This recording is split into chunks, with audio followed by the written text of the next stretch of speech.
Essa é a José Solange, casada há 30 anos com Leonides Marte, em uma pequena cidade do interior do Paraná. Uma mulher simples, dedicada, que viveu a vida inteira cuidando das pessoas ao seu redor. Mas naquela tarde de fevereiro de 2025, algo mudou para sempre. E o que aconteceu naquela chácara, ninguém na cidade estava preparado para ouvir. Agora a gente vai entender essa história. Esse caso se passa em Piém, uma cidade pequena do interior do Paraná, daquelas onde praticamente todo mundo se conhece pelo nome. Um lugar tranquilo, cercado por áreas rurais, onde a rotina costuma seguir sem grandes acontecimentos. Mas foi justamente ali que uma história chocante abalou toda a população e acabou ganhando repercussão em todo o estado. Para entender o que aconteceu naquele dia, primeiro precisamos conhecer quem era José Solange. Conhecida pelos amigos e familiares simplesmente como José, ela era o tipo de pessoa que dedicava a vida aos outros. Quem convivia com ela dizia que era impossível pedir ajuda e receber um não como resposta. Sempre pronta para acolher, aconselhar ou estender a mão, ela construiu ao longo dos anos a imagem de uma mulher querida por toda uma comunidade. Josi vivia em uma chácara ao lado do marido, Leonides Marche. Os dois estavam juntos havia cerca de 3 décadas. Durante todos esses anos, ela permaneceu ao lado dele nos momentos bons e também nos mais difíceis. Era ela quem cuidava da casa, da propriedade e também da saúde do companheiro. Leonides realizava tratamentos médicos frequentes e dependia bastante dos cuidados dela no dia a dia. Mas a trajetória de Leonides estava longe de ser comum. Ele havia construído uma carreira política conhecida na região.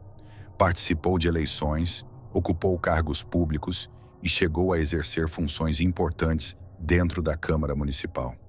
Durante anos, seu nome foi associado à política local e ele era uma figura bastante conhecida pelos moradores.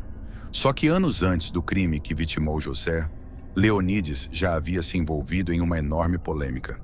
Investigações sobre 2 assassinatos ocorridos em 2016 acabaram colocando seu nome entre os suspeitos de participação intelectual nos crimes. O caso gerou grande repercussão, levou à sua prisão preventiva e fez com que ele passasse vários anos aguardando julgamento. Enquanto tudo isso acontecia, José permaneceu ao seu lado. Mesmo diante das dificuldades financeiras, da exposição pública e da pressão que a situação trouxe para a família, ela continuou apoiando no marido. Pessoas próximas relatam que ela jamais abandonou Leonides durante aquele período. Depois de anos de tramitação, veio o julgamento. Leonides acabou absolvido e voltou para casa. Aos olhos de quem observava de fora, parecia que a vida finalmente estava retomando a normalidade. O casal voltou à rotina na chácara e nada indicava que uma tragédia estava prestes a acontecer. Então chegou o dia 11 de fevereiro de 2025. Naquela terça-feira, um pedreiro chamado Luan Fabiano trabalhava na propriedade. Ele já era conhecido da família porque prestava serviços no local há algum tempo. Era alguém que frequentava a chácara e que não despertava qualquer tipo de desconfiança. Por volta do início da tarde, José saiu para visitar um vizinho. Como era costume na região, ela foi tomar um chimarrão e conversar um pouco. Era uma atividade simples, comum, que fazia parte da rotina dela. Depois de algum tempo, ela retornou para casa.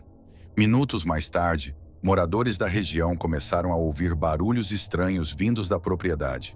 Primeiro vieram sons fortes e secos. Em seguida, ouviram gritos desesperados de uma mulher pedindo ajuda. Apesar da gravidade dos sons, ninguém agiu imediatamente. Muitos acreditaram que se tratava apenas de uma discussão doméstica. Aquela antiga ideia de que briga de marido e mulher não deve receber interferência acabou pesando na decisão de várias pessoas. Mas então algo aconteceu. Pouco tempo depois do silêncio tomar conta do local, testemunhas observaram 2 homens saindo da chácara cobertos de sangue.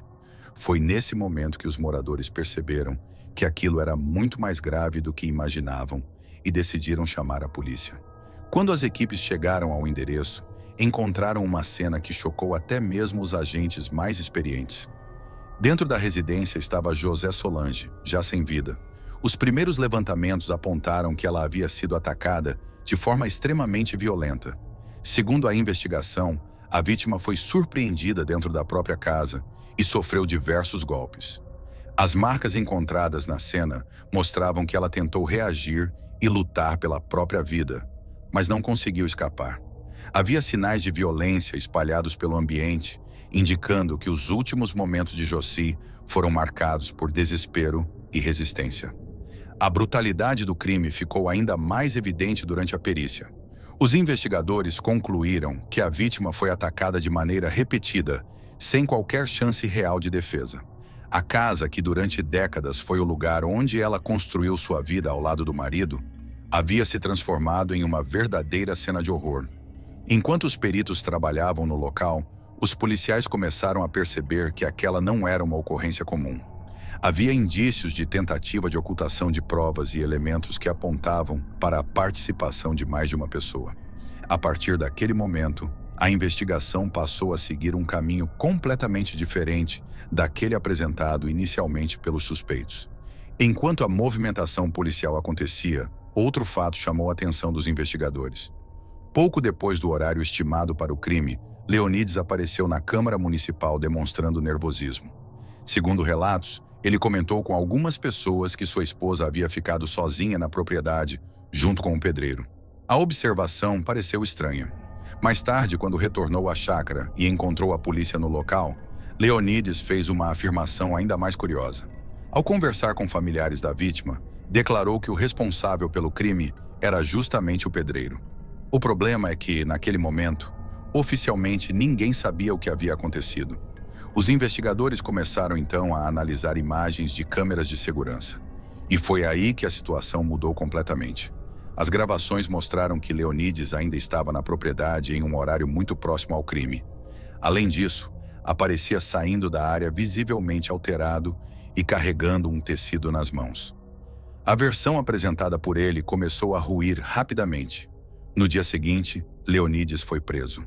Mas ainda existia uma segunda peça importante nesse quebra-cabeça: Luan Fabiano. Após o crime, ele desapareceu.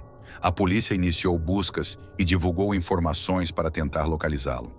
Durante dias, equipes procuraram pistas sobre seu paradeiro até que ele foi encontrado em Santa Catarina. Quando percebeu a aproximação dos policiais, tentou fugir.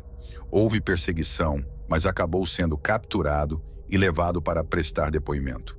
Enquanto isso, os investigadores aprofundavam a análise da cena do crime.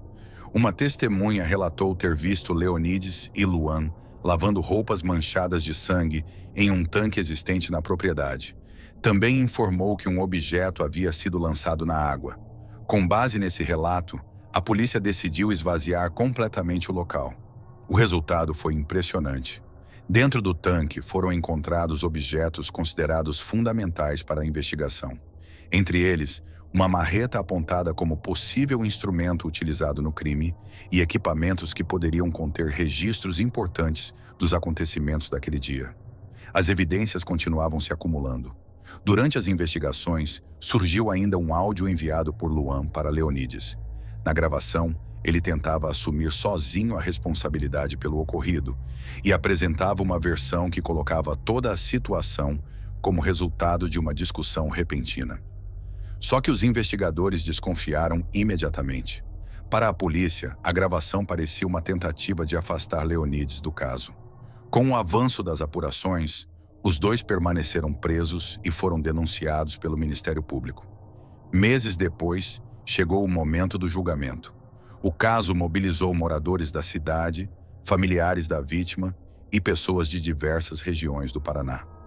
Muitos compareceram ao fórum acompanhando cada detalhe das audiências. Foi durante o julgamento que surgiu uma nova versão dos fatos. Leonides afirmou que mantinha um relacionamento amoroso com Luan e que José teria descoberto a situação ao retornar para casa naquele dia. Segundo ele, isso teria provocado uma discussão que terminou na tragédia. Luan confirmou a mesma narrativa, mas a acusação apresentou elementos que colocavam essa versão em dúvida. Os promotores sustentaram que o crime havia sido planejado e apontaram diversas inconsistências nos relatos apresentados pelos réus. Perícias, depoimentos e análises técnicas foram apresentados ao júri durante horas de julgamento. Ao final, os jurados concluíram que os dois haviam participado do crime. Leonides foi condenado a 40 anos de prisão em regime fechado. Luan recebeu pena superior a 33 anos de reclusão. Para a família de José, a sentença representou o encerramento de uma longa batalha por justiça. Nenhuma decisão judicial poderia trazer de volta a mulher que passou décadas cuidando das pessoas ao seu redor, mas ao menos oferecia uma resposta diante de uma perda tão dolorosa. O caso de José Solange continua sendo lembrado como uma das histórias mais marcantes da região.